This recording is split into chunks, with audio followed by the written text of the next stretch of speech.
All right, Tate, thanks for joining me, man. Thank you for having me. No problem. Really appreciate you taking the time. You were with Ole Miss last year, got drafted in the 13th round by the White Sox. Correct. We're going to talk about, kind of your experiences in the last few years. You're a second baseman. You have amazing hands and footwork. Talk to us a little bit about your season last year with Ole Miss. 2017, you had 100 total bases. That is correct. My sophomore year, I hit third for them, for the Rebels. And then last year, we kind of didn't have a leadoff hitter. So our head coach, Mike Bianco, said, hey, Tate, since you take your walks when you need to, you hit gas when you need to, do you mind leading off for us? I said, of course not. Whatever the team needs, I'll be delighted to do that. So, not the, stereotypical leadoff hitter, but I'm a big fan of walk to strikeout ratio. I always keep a track of that just because it's, the amount of times you're on base, you're doing something to help your team win. So I took my walks when I can. We were a little young last year, so the season didn't go our way. But other than that, it was overall a good season. Gained some more power numbers throughout the season. Little different from pro ball and college baseball with the metal bats and how they kind of pitch you. So going to pro ball was a little adjustment on being pitch selective and what I had to swing at and whatnot. Totally. Well, you had an amazing career. You played pretty much 3 seasons, got a ton of hits in your career. Talk to us about some of the thoughts that you had at the plate during that season. Obviously you were hitting leadoff, and so it's a type of mentality, and I think that's something that our listeners can kind of benefit from, playing at some of the highest level of college ball against some really tough pitching. What were some of your approaches and your philosophies at the leadoff position?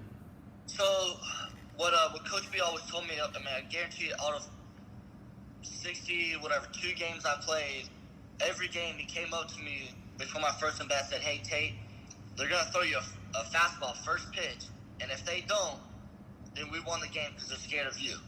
So going in, I was like, hey, this is a freeway, swing as hard as you can, make sure your barrel's there, just put good, hard contact on the ball. So that's what I did. I think out of half my bats, or maybe not more, if it's a strike, curveball, fastball, or whatever, I'm swinging just like it's a fastball coming at me, and make sure I'm on time, and really trying to set the tone from the first at bat to kind of be the icebreaker for what our team needed. Leadoff hitter gets on, then we can start making things happen, moving guys over, bunting them, and trying to really get that run and setting the tone from the first inning is kind of my intake of my first at bat is what I really try to focus on. And I guess all hitters are fastball hitters, but my whole goal, my approach was see something firm. And if you're set for firm, your instincts will be ready for anything, a slider out of hand or a curveball out of hand that you see up. Your barrel will be ready, and you'll be on time for, the off-speed if you see it up. Definitely. Well, I saw you had a lot of triples. You were one of the leaders in triples in the SEC. And I think that's a product of your coach giving you the freedom to swing, and so it's really cool to kind of hear his perspective and some of the things he was talking about. So as a hitter, when you were hitting leadoff, were you working the count to 2 strikes at times still? And was it, for guys, we talk about, hitting the ball hard through 2 strikes, and was there a sense of choking up? Was there a sense of shortening up for you? You see hitters like Joey Votto kind of choke up. Right. No, definitely. As of a whole seeing pitches, I'm trying to ambush anything fast down the middle or middle away. I'm just trying to ambush something fast, something firm. And if I was down, yes, I made a decision to stride out a little bit, choke up, and work middle away. And with a metal bat, if they throw you in, you can kind of, get yourself jam shot single over the shortstop head if you want. Or my whole approach was when I had 2 strikes was sit middle away, something soft. So that'd be my next question. You got drafted by the White Sox after an outstanding college career. Had to make some adjustments. We've talked about the swing a little bit in the off season here. Right. What was the biggest adjustment? Can you repeat what you just talked about? What was the biggest adjustment in swing? You know, as far as right. You know, talk about. Like I was saying in college, I was a hands guy, so I was very big on trusting your hands, and if I felt out of whack that day at practice or the Friday night game, when I would go do my early work before Saturday's game, I would just get back to the simple, just trust your hands, trust your hands. But after I work with you and seeing all these videos, the sooner you get your barrel in the zone, you have less room for error to, miss hit a ball. You're in a better position to hit the pitch. And all a pitcher's trying to do is get you off balance. So if you can stay in a good position to be ready to strike a pitch, then you're going to have more success at the plate. And like I was saying, I would only use my hands, so I'm getting my barrel in the zone, just 50% in the zone, where now I feel like it's the full, 100. And if I slip up, it's like 75%. So I'm still at a good swing path to, do damage to the baseball and have less room for error, where I still can get, if I'm out or if I'm forward on a pitch, my hands are still back, my barrel's in the zone, I can, miss hit a ball up the middle rather than rolling over to the shortstop or getting jammed and hit a little nubbler back to the pitcher. Exactly. And that's some of the things that I hear a lot from college ball. Like you said, you had a lot of power doing what you did in college. You hit like 9 home runs. Right. Talk to us about what the biggest changes were as far as, some of the things we talked about. We've talked about kind of the front arm and back arm coordination. Right. How were you able to go from being a hands guy to going to be more of a turn guy? Because you've made a pretty good transition, and it's not an easy thing to do. I work with hitters all day. It's definitely not simple. What do you think's been the biggest thing for you as far as making this adjustment? Obviously, I'm a visual learner, so if I could see a video of a big leaguer and see how they do it, then I honestly, for like the first 2 weeks, it was really a new philosophy to hitting for me. I was really puzzled, but I knew, like my favorite hitter is Mookie Betts, for instance. He's 5'8", but he hits for power. I'm 6 foot, 200 pounds. There should be no excuse I shouldn't hit at least 10 to 15 home runs because my size. But I was really focusing on challenging my body so where I can get the most out of my body. And over the process, the first 2 weeks of hitting was kind of like, what am I getting myself into? But I knew in the long run, if I'm going to challenge myself, be fully committed, and the transition I would see week by week, I started feeling the movements, feeling the changes that I was making. I would sit in my mirror for 20 minutes before I go to sleep every night, physically feeling the turn, the hips going, the barrel turning, where I'm pulling, using my chest or my body more rather than, push my hands forward. So it's a process, and I always believe, you gotta trust the process, but I never really challenged my swing where I had to get out of my comfort zone and do something completely different. But I knew in the long run, that difference is going to make a big change in this year's season. So definitely those drills we had me doing with the turning and the ball and the pushing really helped me, because I could feel when I hit BP the separation that I needed and my bat in the zone. And even like in BP, if I get beat, I felt like I had enough behind me and my barrel's in the zone for so long that I'll still hit a nice line drive over the second baseman's head. And then if it's all on plane at the right time, then you obviously see more carry to left field, left center. And the one thing I liked the most about it was really, trying to stretch out my body and kind of rubber band, getting the most out of it I could, was I was never really challenged the center field wall at all in college. But now I always try to hit my home runs to dead center because I feel like I have a lot more in me, where now I'm hitting balls off the wall or one-hopping the center field wall, and to see that progress of me just normally hitting line drives to center field, now I'm actually challenging the fences to dead center field and BP is really pleasing to see those results come at this time, I guess, with spring training coming around the corner. Yeah, definitely.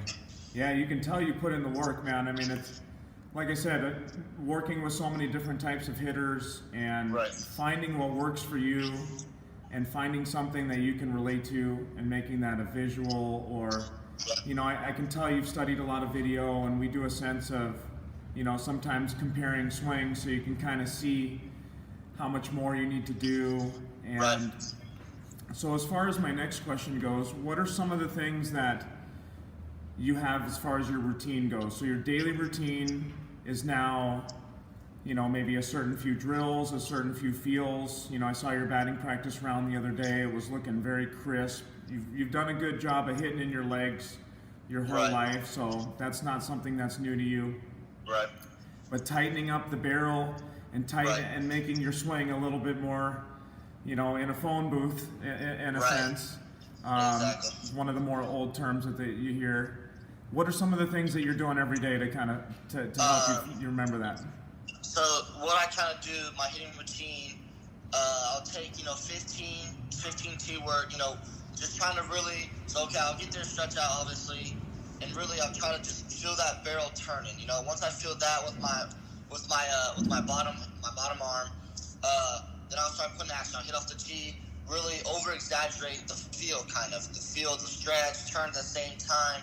I'll try to over-exaggerate that so that I can feel it myself. I'm a big feel person, so for me to understand a concept, I kind of have to feel it so I can repeat it. So I'll do 15 swings like that. Then I'll work in a front toss and kind of really feel the separation from my hips. So I'll turn, you know, sideways and really work on feeling the stretch here. And then when I fire the hips, really feel the turn of the barrel. And I'll do that for 15, and then I'll go into just regular front toss, you know, kind of throw it where it's pitched, and then go into VP. You know, it's really rare for me to just get up, put my cleats on in the dugout, and go hit VP. You know, you always got to warm up. You know, it's like glove work. You got to do glove picks before you can just go out there and field ground balls. So as of a hitter, I always like to do these little drills like the hand turn drill, just to feel that, because that's one thing I was really working on, was feeling that separation, understand that turn of the barrel. So I do those before I go out to hit live BP, and, you know, doing those little things I see in my daily routine help on when I'm taking live BP. So talk to us about your season. Was it short A? Right, short season, yep. Yeah, talk to us about your season. Give us a little bit of inside information on how that went and some things that you learned. All right, so our first game was like June 15. Didn't really know what to expect, honestly. You know, you're playing every day. Rather than waking up, going to class, going to practice, going to weights, you know, you're waking up, going to eat breakfast, and then I guess going to the office to, you know, lift, and then play a baseball game. My first half, I hit 202 with like only 5 doubles, no home runs, and I was just sitting in my bed one day, and I was trying to watch all these YouTube videos on, you know, the best hitters, what their approach is at that level, because I was a good college hitter, but those approaches and my swing for pro ball wasn't really cutting out what I needed to be. So I tried to see what they were doing and what their mindset was. And I knew I couldn't change much of my swing during the season, because, you know, that'll just snowball into me hitting .95, which is you don't want to do. So I just tried to take their mindset. And I saw Donaldson said he gets set earlier, rather than like in college. And what I did was, when I stride, I was trying to see the ball rather than striding to attack a pitch. So I saw him, he would get set earlier, and he said what he does is the hardest pitch for him to get to is what he set his eyesight to. So for me, it was middle end was my toughest pitch to get to. And if I visualize that a couple times on deck, it helped me adjust to what I was trying to do at the plate. I kind of think as like the pitcher's your dancing partner. You know, when you're in rhythm with them, your steps are going to be good. So make sure when you're on deck, your steps are equal to what the pitcher's trying to do. And, you know, they're pitching a lot more middle end. Where in college, they go middle away. So that was a big adjustment I had to make. Like, hey, if they're throwing 93, 95 with a good two-seam, I mean, you're shattering bats left and right. That's what I was doing.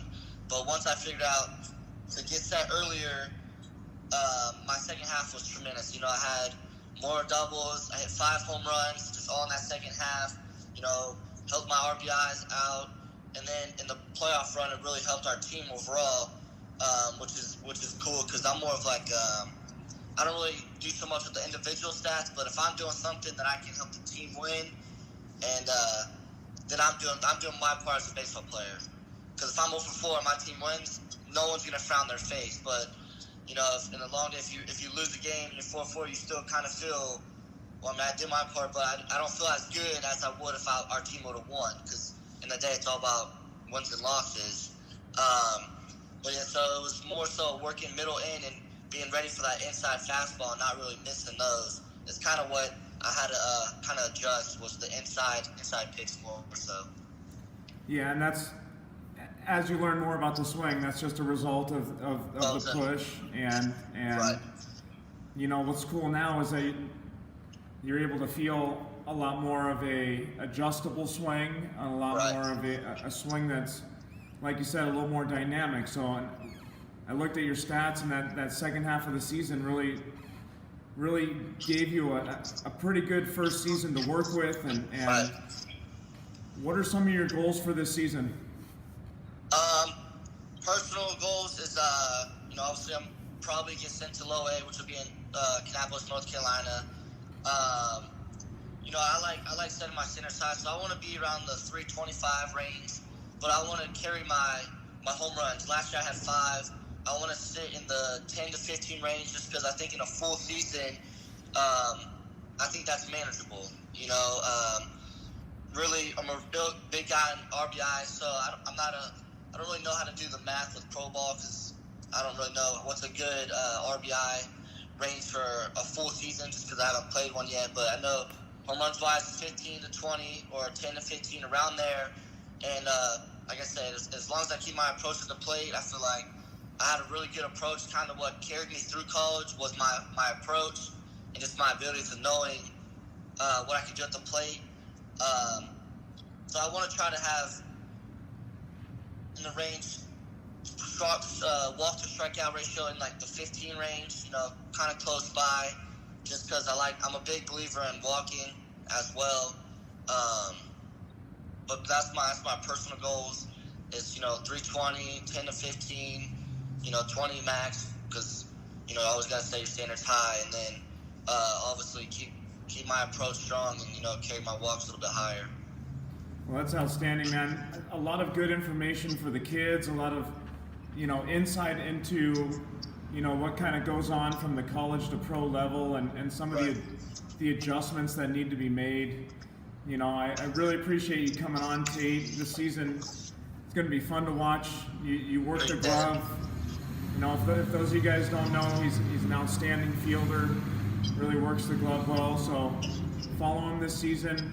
Chicago White Sox, Tate Blackman, thanks again for your time, man. Really appreciate you being on the show. Thank you for having me. Appreciate it. And then we'll be talking anything you need during the season, man, or you know, if you want to talk hitting, just let me know. You got my number. Sounds good. I appreciate it. Thank you for all the info this offseason. I really appreciate it a lot. You've helped me tremendously. Thank you. Yeah, Tate, man, you're the man. Good luck with everything, and go smash that 15 mark this year, bro. No doubt. I appreciate it. All right, buddy. Have a good day, brother.